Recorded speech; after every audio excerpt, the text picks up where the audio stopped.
El Evangelio está tomado de San Mateo. En aquel tiempo dijo Jesús a sus discípulos: Cuidaos de los falsos profetas que vienen a vosotros vestidos con piel de oveja, mas por dentro son lobos rapaces. Por sus frutos los conoceréis. ¿Por ventura se cogen uvas de los espinos o higos de los zarzales? Así, todo árbol bueno da buenos frutos, y todo árbol malo produce frutos malos. No puede el árbol bueno dar malos frutos, ni el árbol malo dar los buenos. Todo árbol que no da buen fruto será cortado y echado al fuego. Así pues, por sus frutos los conoceréis. No todo el que me dice, Señor, Señor, entrará en el reino de los cielos, sino el que hiciere la voluntad de mi Padre Celestial, ese es el que entrará en el reino de los cielos. En nombre del Padre, del Hijo y del Espíritu Santo. Amén. Estamos celebrando el séptimo domingo después de Pentecostés y nuestro Señor nos habla en esta comparación, no es propiamente una parábola, de árboles buenos y malos. De hecho, las plantas, los árboles, es en el fruto donde más claramente se reconocen, y advirtiéndonos de los falsos profetas. Árboles, ¿quiénes son esos árboles? En primer lugar, somos cada uno de nosotros, debemos ser árbol, aunque como voy a decir, más bien rama de un árbol. Árboles también son las familias, sus familias, queridos fieles. Árbol son las instituciones, la fraternidad. Tiene que ser árbol bueno.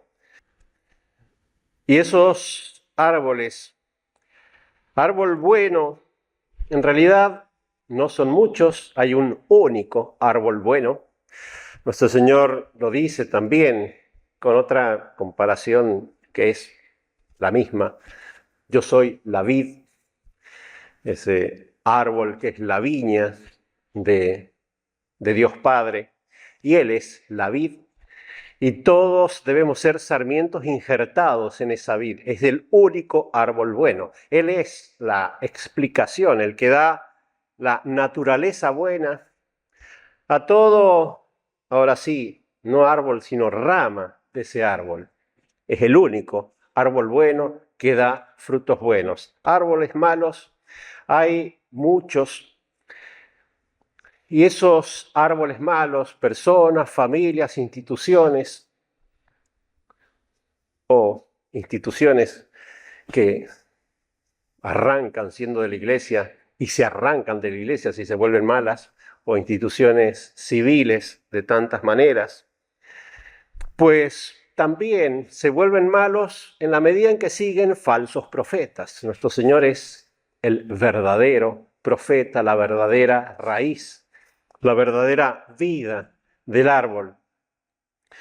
Y todo árbol malo, porque toda persona, toda institución siempre va viviendo de alguna como religión que responde a algún falso profeta cuando no es nuestro Señor. Son ellos los que van marcando, digamos así, las diversas especies de falsos profetas, sea Mahoma, sea Buda, o modernamente, sea Hegel, o sea todos los profetas de la modernidad que van dándole esa naturaleza mala y que darán frutos malos.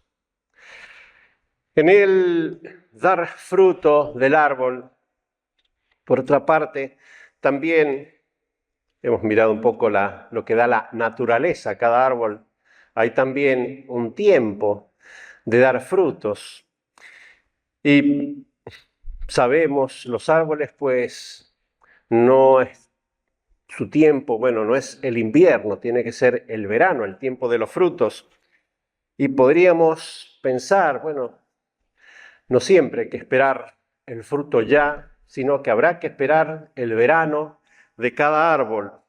Y quizás, y podría parecer que este tiempo no es de verano, sino de crudo invierno, al ver realmente tan fría, oscurecida la fe, fría la caridad. Sin embargo, para ese árbol que es Cristo, el invierno fue el Antiguo Testamento. Ahí aún la gracia en los santos del Antiguo Testamento es como que no terminaba nunca de dar fruto. Siempre el fruto ahí inmediatamente se volvía malo. Adán y Eva, aunque se convierten de su pecado y serán primeros santos en el cielo por el arrepentimiento y por la gracia de nuestro Señor, sin embargo, en su fruto predomina Caín sobre Abel, y así Noé, y así Abraham, y así siempre en los hijos en el Antiguo Testamento predomina lo malo, predomina el fruto malo.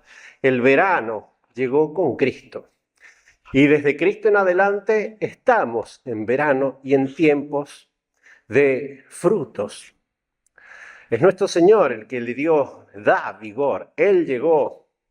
La flor fue la Santísima Virgen y Él pues vino a ser el fruto principal y a como reproducirse en las almas, a ser el fruto de las almas. Todo sarmiento que queda injertado en esa vid dará fruto. Sí, el Padre lo podará y la poda puede tener una semejanza de invierno para el que de pronto pierde frutos pequeños que estaba dando, pero es para que dé más fruto. Nuestro Señor lo dice: yo he vencido al mundo. Ya el mundo, si el mundo antes podía como frenar, detener y corromper los frutos de gracia en el Antiguo Testamento, pero no en el Nuevo. En el Nuevo, la Iglesia de Cristo, que son las ramas que salen de esa raíz, de esa cepa que es nuestro Señor, es siempre capaz de dar frutos. Siempre que obre con fe, con confianza, con la gracia de nuestro Señor. Los apóstoles, por supuesto, se despertó contra ellos la persecución de los judíos, triunfaron sobre esa persecución. En los primeros cristianos, toda la persecución del poder romano, de los césares, sí, 3 siglos de martirios, pero triunfaron convirtiendo al imperio. Las invasiones bárbaras que parecieron acabar el mundo, realmente los que vivieron ese tiempo les parecía el fin del mundo. Y sin embargo la Iglesia fue capaz de convertirlos, transformarlos y hacer florecer lo que fue la gran cristiandad. Nosotros, América, Hispanoamérica, es un milagro de la fecundidad de la Iglesia.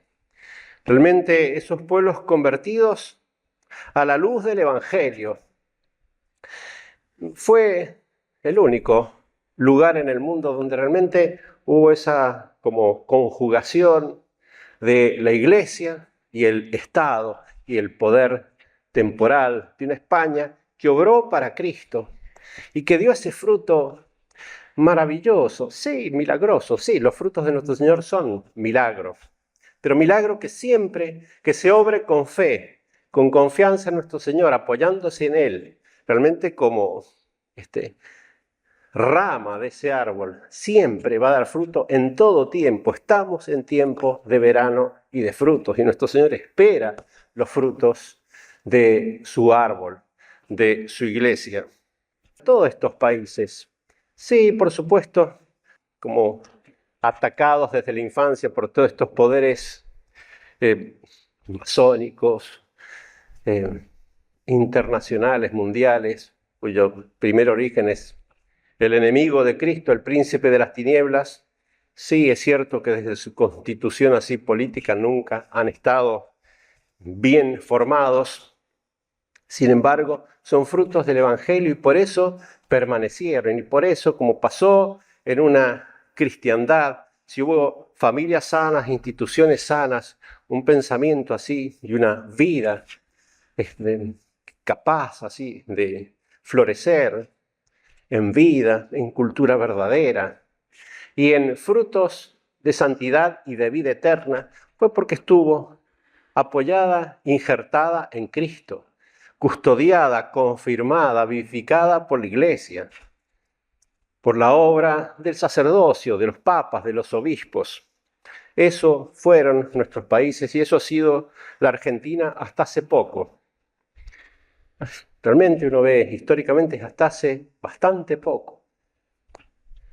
Y vamos viendo hoy, cuando se ha querido poner raíces en otros troncos, en otras tierras, no en Cristo, cuando empieza a seguirse la religión de falsos profetas, de estos profetas de la modernidad. San Pablo, porque la epístola acompaña realmente al Evangelio, San Pablo habla de esos frutos. Dice, ahora os avergonzáis, ¿no es cierto?, de toda esa vida anterior, le habla, ¿no es cierto?, a los romanos que tuvieron todo ese tiempo pagano en que, dice, vuestros miembros fueron, habíais entregado vuestros miembros a la esclavitud de la impureza y de la iniquidad. ¿Y cuáles fueron los frutos? Dice, ahora os avergonzáis porque el fin de todo es la muerte. Los frutos son frutos de muerte. Y eso es lo que vemos ahora de una manera tan clara. Habíamos tenido frutos de vida mientras estábamos injertados en Cristo. Ahora, frutos de muerte que se van viendo de una manera tan clara. Porque todas estas leyes ya no son solo malas costumbres, grandes pecados que van entrando, que van predominando, pero son así costumbres que se van haciendo leyes, que es lo más profundo del mal, digamos, cuando el mal pasa a estar establecido por las mismas autoridades que deberían proteger así el bien temporal, ordenarse a Dios y a la vida eterna. Sin embargo, van pues poniendo y dándole ese vigor al mal, el vigor que tiene la, apariencia de ley, la ley del aborto. ¿Qué es? Realmente son cosas así vistas impensables. El poner por ley, digamos así, el matar a los niños en el vientre de sus madres y eso fijarlo así con el valor de la ley. Inmediatamente después, toda esta ley de donación de órganos, todo se va como disfrazando con apariencias de vida, como para dar vida al que necesita así curarse. Sin embargo, son leyes de muerte, o sea, toda la donación de órganos significa muerte de todo enfermo que parece ya inútil para seguir viviendo, pues ser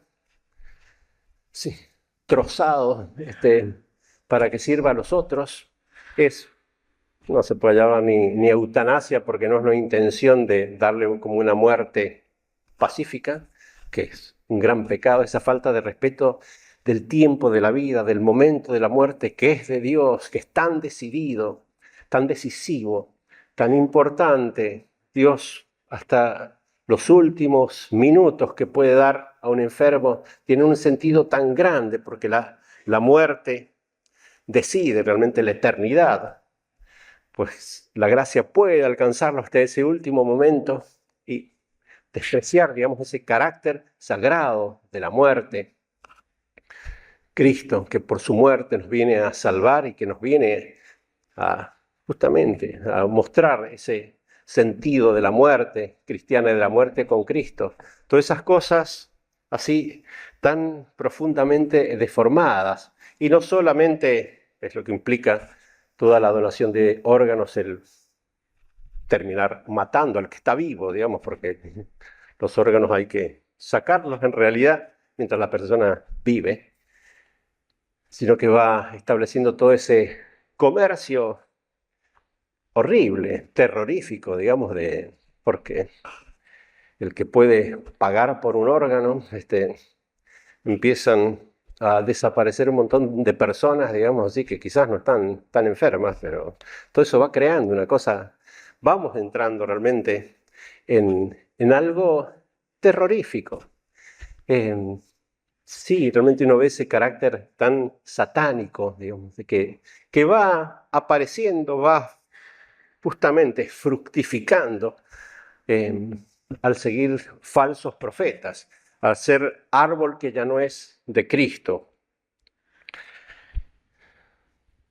La flor que anuncia esos frutos, por una parte, siempre cuando es esa comparación de frutos de buenas obras, las flores serían las virtudes cristianas, pero la flor por excelencia, que es como la que concentra así todas las virtudes cristianas, que es la que anunció y nos dio a Cristo, es la Santísima Virgen. Ella realmente fue, y muy en especial en estas tierras, siempre, en todas, así como anunció nuestro Señor, ella es la que lo trajo, siempre, en todas partes, ha sido ella como la primera, la que va llevando, como la llevó a Isabel, que va llevando a nuestro Señor, anunciándolo, entregándolo, como en Belén, ¿no es cierto? Ella es la que se los entrega y que pone en las manos a los pastores, pero eso brilló realmente y es una gloria nuestra y esperanza nuestra de todas estas pobres tierras. Hablo de toda esta conquista de Hispanoamérica para Cristo, lo que fueron hasta hace poco estas pobres naciones, pero naciones de Cristo y naciones de la Virgen. Fue realmente en todos. Es bien maravilloso. Ella, desde la aparición de Nuestra Señora de Guadalupe, pues en todas estas tierras es ella la que ha ido como yendo primero, visitando primero para entregar a nuestro Señor. Por eso, recurrir a ella es realmente lo que debemos hacer, lo que hay que hacer. Ella que fue como el principio vital de todas estas naciones, pues hay que siempre, cuando hay enfermedad, recurrir al principio, recurrir a la madre que nos dio vida cuando vemos nuestra vida en peligro. Realmente sí, nuestro país ha podido ser como cortado de Cristo. Realmente es por toda esa debilidad, negligencia tan grande. Hay que reconocer lo que ha entrado en la iglesia, en los pastores de la iglesia, a partir del concilio. Eso ha pasado por todas partes, ha pasado aquí en particular, frente a todas estas leyes que no son solo inicuas, son realmente de terror. Tengan en cuenta que es un anuncio de de la muerte de la que habla San Pablo como fruto.